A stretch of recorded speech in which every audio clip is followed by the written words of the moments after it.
Wahai orang-orang yang beriman, janganlah harta bendamu dan anak-anakmu membuatmu lalai dari mengingat Allah. Siapa yang berbuat demikian, mereka itulah orang-orang yang merugi. Sahabat, yang keempat,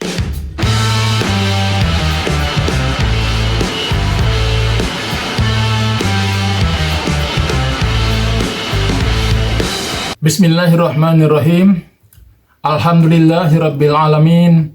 Wassalatu wassalamu ala asrafil anbiya'i wal mursalin sayyidina wa maulana Muhammadin wa ala alihi wa sahbihi ajmain. Amma ba'du. Alhamdulillah, kita masih dipertemukan lagi di channel YouTube kesayangan kita, Zulkarnain. Pada kesempatan ini saya akan menyampaikan 10 jurus langit yang membuat rezeki mengalir deras. Sahabat yang dirahmati Allah semuanya, Masya Allah, inilah 10 jurus langit yang bisa kita lakukan. Sahabat, Allah telah memberikan rezeki bagi kita masing-masing hambanya. Rezeki itu tidak akan tertukar satu sama lain. Meskipun rezeki sudah tersedia, tapi kita harus tetap berusaha menjemputnya. Tidak mungkin jika kita diam diri saja, kemudian rezeki itu datang dengan sendirinya. Itu hal yang tidak mungkin. Sahabat, dalam suatu surat dikatakan apabila penduduk negeri itu beriman dan bertakwa, maka Allah akan memberikan berkah dari langit dan dari bumi pada mereka. Namun apabila mereka mendustakan ayat-ayat Allah, maka Allah akan memberinya siksa karena perlakuan mereka sendiri. Masya Allah, inilah 10 jurus langit yang bisa kita lakukan. Yang pertama, sholat wajib tepat waktu. Sahabat, sholat adalah kewajiban bagi setiap orang muslim. Apabila kita sholat di waktu yang tepat, maka dapat memperbaiki hubungan kita dengan Allah. Karena sholat adalah salah satu sarana kita berkomunikasi dengannya, maka Allah akan memperlancar rezeki kita. Yang kedua, bersedekah. Sebuah hadis menjelaskan bahwa saat seseorang ada di pagi hari, ada 2 malaikat yang turun. Salah satunya memohon pada Allah untuk memberinya pahala bagi mereka yang menginfakkan hartanya. Lalu satu malaikat lain memohon pada Allah untuk membinasakan orang-orang yang bakhil dan tidak mau bersedekah. Sedangkan yang ketiga adalah silaturahim. Sahabat, di dalam hadis dijelaskan bahwa siapa saja yang ingin usianya panjang, rezekinya banyak, maka bangunlah silaturahmi dengan banyak orang. Yang keempat, sahabat, doa dan restu ibu. Pastinya kita sering dengar bahwa ridho Allah ada pada ridho orang tua, khususnya ibu.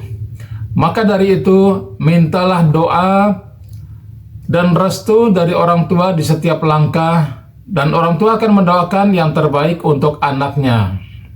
Sungguh doa orang tua pada anak adalah doa yang mustajab. Niscaya rezeki mengalir deras karena jurus ini. Yang kelima, bersyukur dan bersabar. Sahabat, suatu surat dalam Al-Quran menjelaskan bahwa ketika kita bersyukur terhadap apa yang telah diberikan oleh Allah, maka Allah akan menambahkan nikmatnya pada kita.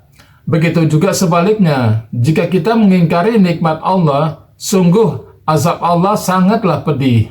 Sedangkan yang keenam, sholat tahajud.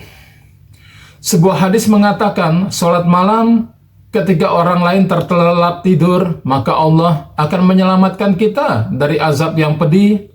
Selain itu, tahajud juga bisa membuka rezeki kita menjadi lebih lancar.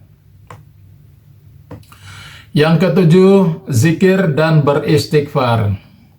Dalam surat Hud diperintahkan bagi kita untuk memohon ampun kepada Allah dan bertaubat.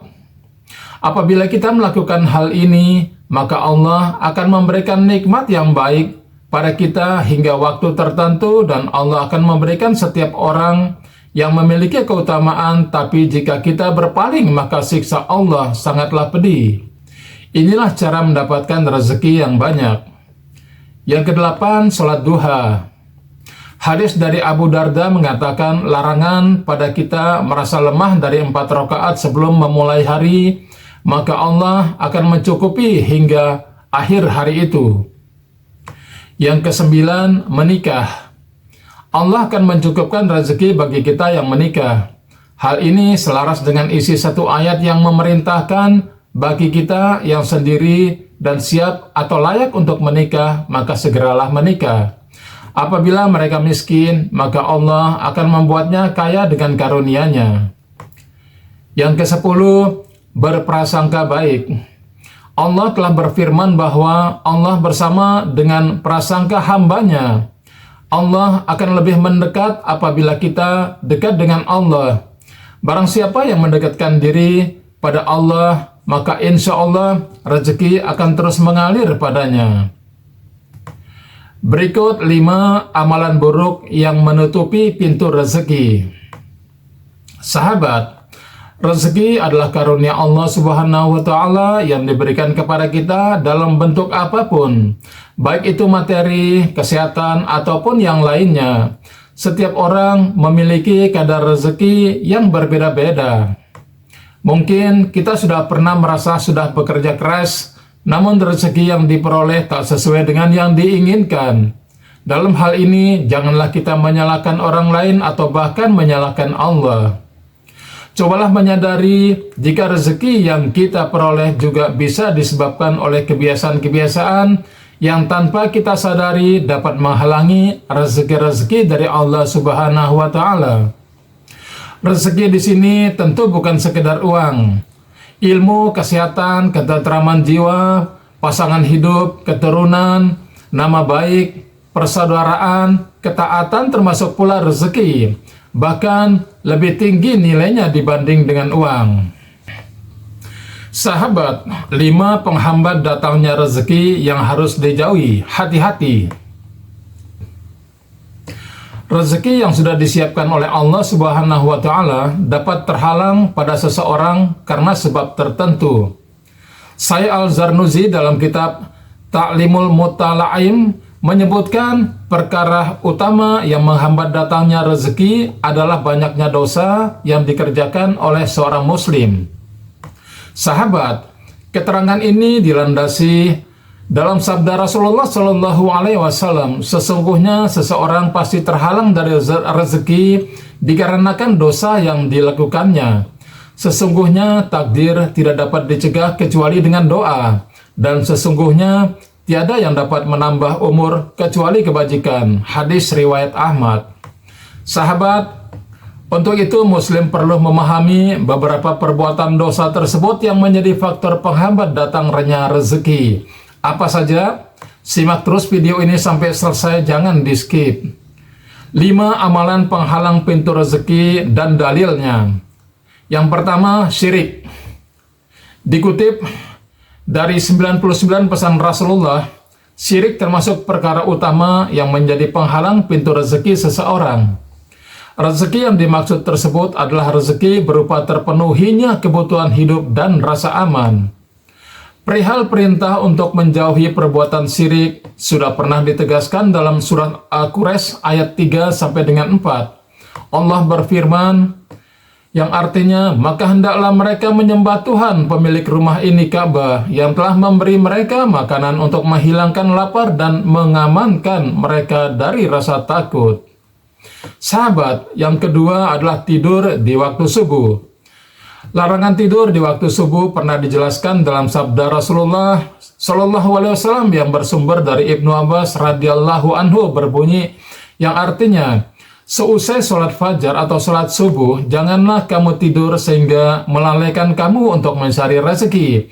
Hadis riwayat Tabrani. Ibnu Qayyim Al-Jauziyah dalam kitab Madarijus Salikin menjelaskan, hukum tidur setelah subuh hingga matahari terbit adalah makruh.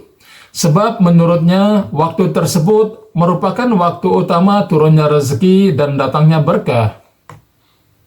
Rasulullah Shallallahu Alaihi Wasallam bahkan diriwayatkan berdoa untuk umat Islam pada waktu tersebut. Berikut doanya yang artinya, ya Allah, berkahilah umatku pada pagi harinya, Hadis riwayat Abu Daud, Ibnu Majah, dan At-Tirmizi.